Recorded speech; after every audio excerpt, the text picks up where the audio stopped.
Les lumières sur Blender. Importez une scène d'un intérieur depuis Sketchfab ou utilisez une scène que vous avez déjà modélisée. Première étape, assurez-vous que la taille de votre scène est la taille réelle. Il est important de s'assurer que la taille des objets dans Blender se rapproche le plus possible de la réalité avant de faire un rendu, car cela nous aidera à obtenir un rendu réaliste et cohérent.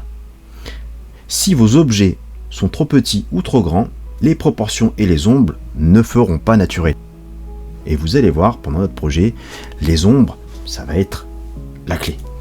Comment vérifier la taille ? On a ici l'outil de mesure. Je vais m'en servir juste une fois pour vous montrer. Et le but, on pourrait se servir de la taille d'1,75 m, la taille moyenne d'une personne, pour avoir une idée, par exemple. C'est très important avant de passer à la deuxième étape qui est de se créer sa caméra.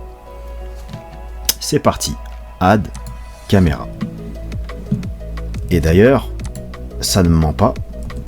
Quand on crée sa caméra, cette dernière doit avoir une taille raisonnable par rapport à la scène. On se rend compte directement que quelque chose ne va pas lorsque l'on crée sa caméra.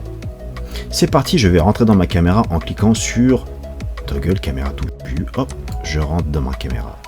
Et comme j'aime le dire souvent, lorsque je me déplace avec ma souris, je pense que je vais cadrer la caméra. Non, ça me fait sortir de la caméra. Je le refais, regardez. Je rentre dans ma caméra. Lorsque je me déplace à l'intérieur, ça me fait sortir de ma caméra. Comment faire pour y rester ? C'est parti. J'appuie sur 0, ce qui me fait rentrer dans ma caméra. Et je vais aller me positionner vers le petit onglet View que vous voyez ici, regardez ma souris, pour aller chercher, encore une fois, View, et enfin, Lock Caméra to View. Je verrouille la caméra à la vue. Le résultat, c'est quoi ? C'est lorsque je me déplace, ça cadre ma caméra. C'est parti, cadrons notre caméra.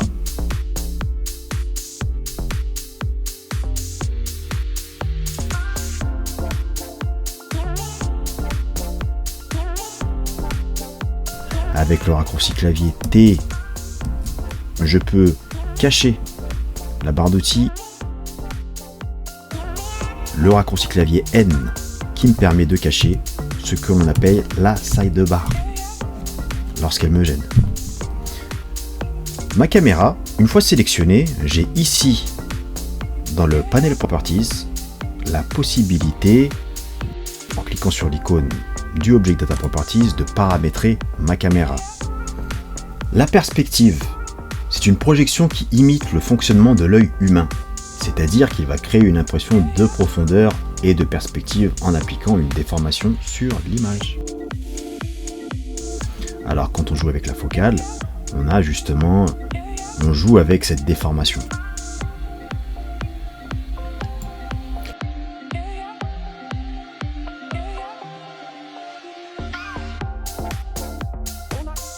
Vous avez aussi le type orthographique. La projection orthographique, elle, est une projection plate qui ne prend pas en compte la perspective. Les objets à différentes distances apparaissent de la même taille. L'orthographique est souvent utilisée pour créer des plans techniques, des plans d'ensemble ou pour modéliser des objets avec précision. C'est aussi le type orthographique qui est utilisé pour faire, vous savez, les rendus isométriques.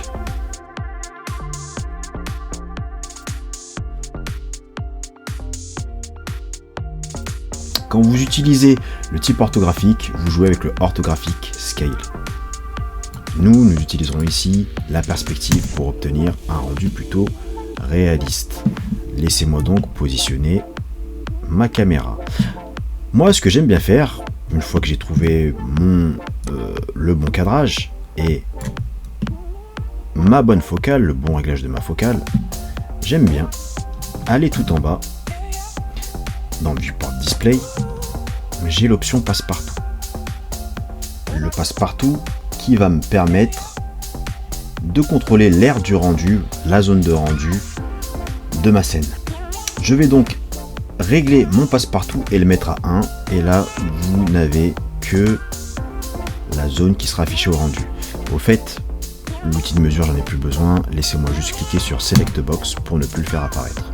Et pour info, Blender mémorise les mesures que vous avez faites. Vous avez juste à recliquer dessus pour qu'elles réapparaissent. Pour les voir, donc, vous devez cliquer sur la mesure. J'ai donc réglé ma caméra. Et quand elle est bien réglée, il est préférable d'en sortir. Et cette fois-ci, cette option qui m'a servi à pouvoir la régler, j'en sors. Je vais donc recliquer sur le sidebar, View, et je vais décocher Camera to View. Ainsi, quand je vais cliquer pour pivoter, ça va me faire sortir de ma caméra. Et pour terminer, n'oubliez pas que vous avez la possibilité de verrouiller la caméra. En fait, on va la rendre non cliquable. Donc, depuis l'outliner, on va prendre le Restriction Toggle qui va me permettre de la rendre non cliquable.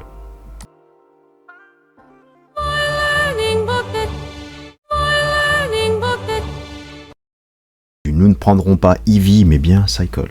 Mais Cycle, il va falloir être judicieux. On va optimiser Cycle. Pour l'optimiser, on va faire des réglages. Et ces réglages, je vous recommande de les faire en mode solide. J'appuie sur la touche Z et je choisis solide. Si vous êtes déjà en mode rendered, repassez en mode solide. Je vais choisir Cycle. Mettez-vous en GPU Compute, ça va alléger la machine. Pour le reste, pour le Sampling Viewport, qui est ici, nous allons faire quelques petits réglages.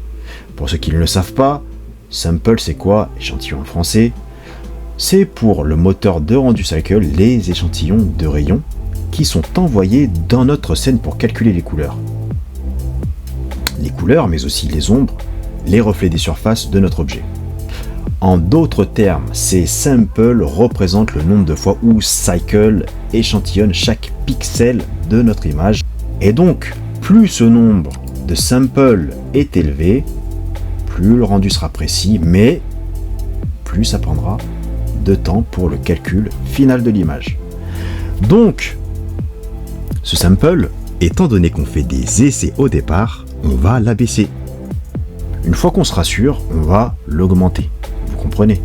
Mais comprenez aussi qu'on a du réglage et pour le viewport, qui est ici, et pour le rendu. Le rendu que l'image finale que nous on veut sauvegarder. Ce sont deux choses distinctes. À l'image de ces deux icônes, l'œil représente ce que l'on a au viewport et l'appareil photo représente ce que l'on aura au rendu.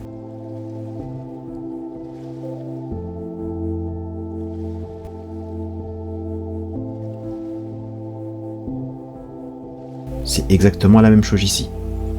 Et on a la possibilité d'avoir le réglage des samples pour le viewport et pour le render. Donc, ce serait plus judicieux de vraiment baisser pour le viewport. Est-ce que j'ai besoin d'avoir autant de max sample? Moi, j'estime qu'il n'est pas nécessaire d'être à pleine puissance quand on fait des essais de lumière. Je baisse donc le max sample pour le viewport à 200. Et oui, carrément. Autant faire en sorte que la machine aille le plus vite possible. Et pour le rendu, je vais diviser par 2. Je peux d'ailleurs même faire une opération à même le champ, diviser par 2. Et on est prêt, en appuyant sur la touche Z, pour basculer en mode renderer. Je peux commencer à me positionner, et là vous voyez ma scène est un peu sombre. C'est normal, il va falloir qu'on crée des lumières. Autre petit détail, vous voyez donc ces histoires de samples, vous pouvez les voir ici. Sample 6 sur 200, 7 sur 200, vous comprenez maintenant pourquoi je les ai baissés à 200. Imaginez si je les avais laissés telles qu'elles l'étaient à 2048.